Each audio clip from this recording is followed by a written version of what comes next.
Assalamualaikum warahmatullahi wabarakatuh. Alhamdulillah wa syukurillah, la hawla wa la quwata illa billah. Amma ba'du. Sahabat beriman yang dirahmati Allah, kali ini saya akan membahas tentang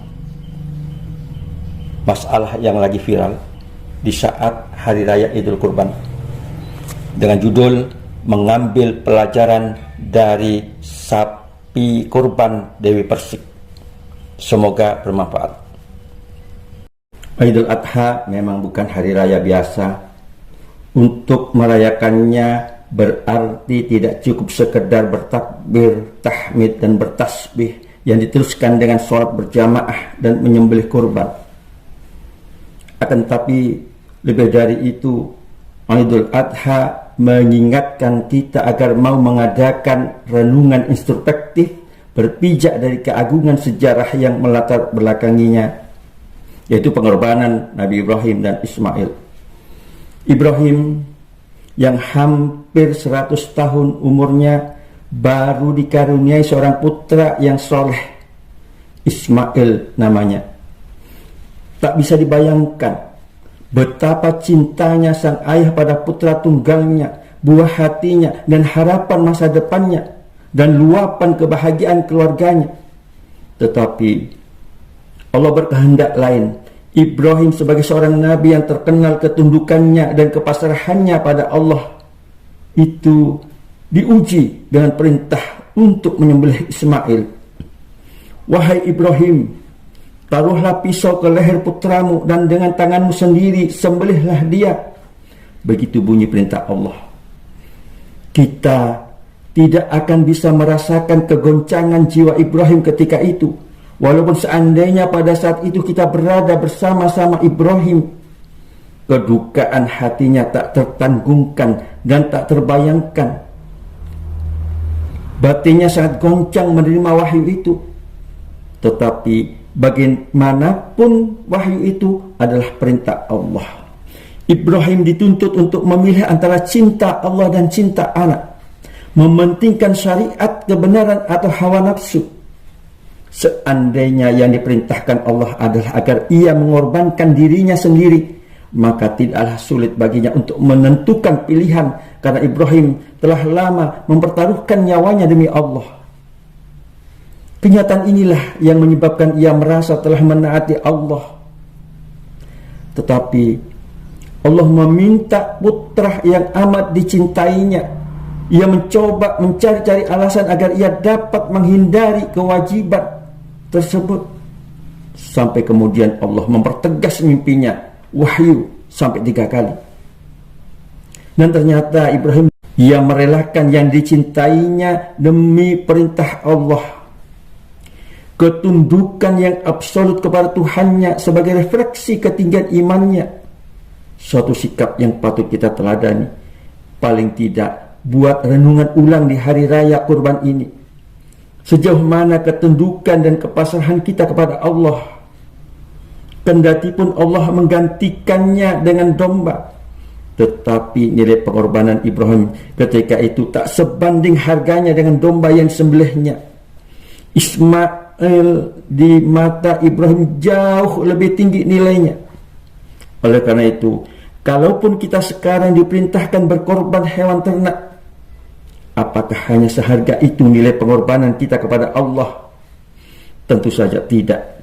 Sebaliknya, kita harus kembali kepada hakikat kurban yang sesungguhnya, yaitu kepatuhan yang absolut pada perintah Allah dalam menetapi ridhonya.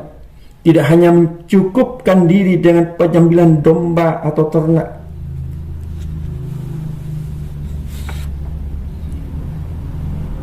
Tahapan terakhir dari identitas perjalanan hidup seorang manusia adalah kebebasan untuk tunduk dan patuh kepada syariat Allah. Dan kini, di saat kita merayakan hari raya kurban, sesungguhnya menuntut kita agar mampu berperan sebagai Ibrahim. Dahulu Ibrahim menyembelih putranya di Mina. Lalu sekarang siapakah atau apakah Ismail kita? Ismail di zaman sekarang yaitu sesuatu yang bisa berupa sebuah kedudukan atau jabatan, harga diri, harta kekayaan, cinta, keluarga. Masing-masing individulah yang lebih paham dan mengetahui siapa dan apa Ismail yang sesungguhnya. Tetapi apa dan siapapun Ismail kita itu, bawalah ia dan korbankanlah ia di tempat ini saat ini, bersama-sama dikorbankannya domba-domba itu.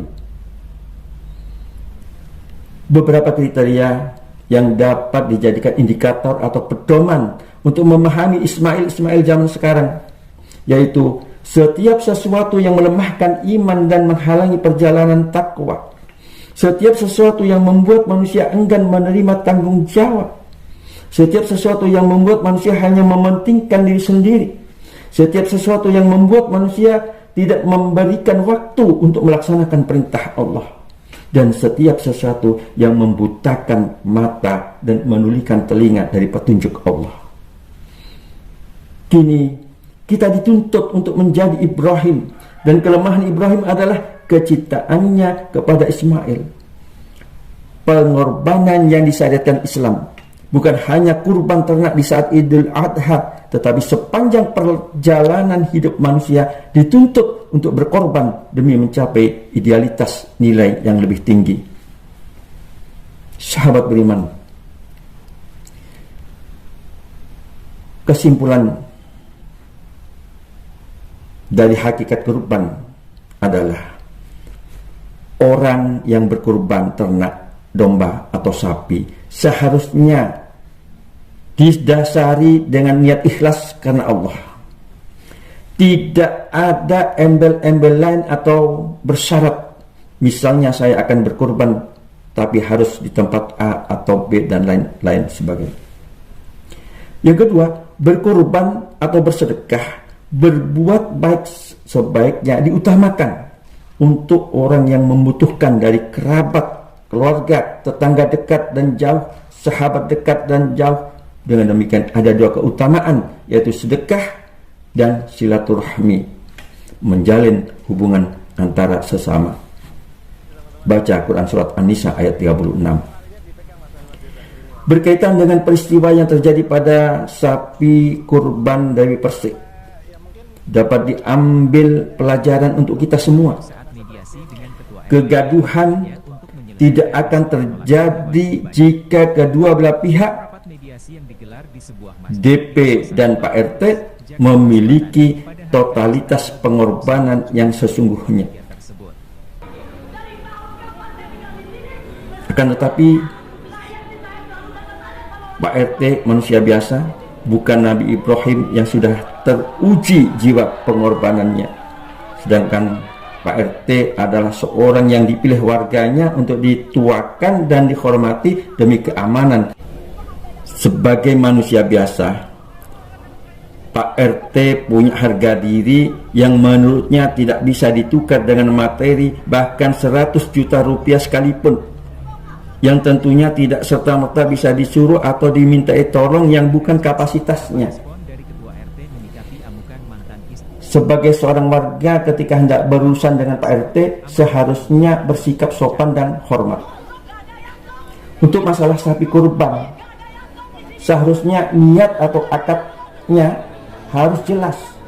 Apakah diserahkan untuk dipotong atau hanya dititipkan sementara, karena akan berkaitan dengan orang banyak, yaitu panitia dan warga sekitar.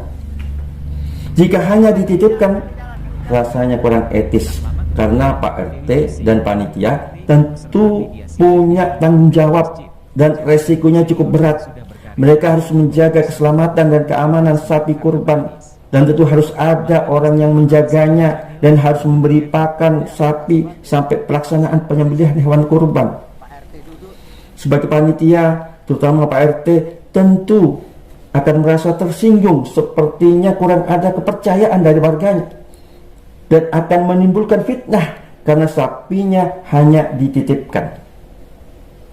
Kalau memang niatnya kurban di tempat lain, seharusnya tidak perlu dipertontonkan terlebih dahulu ke panitia setempat.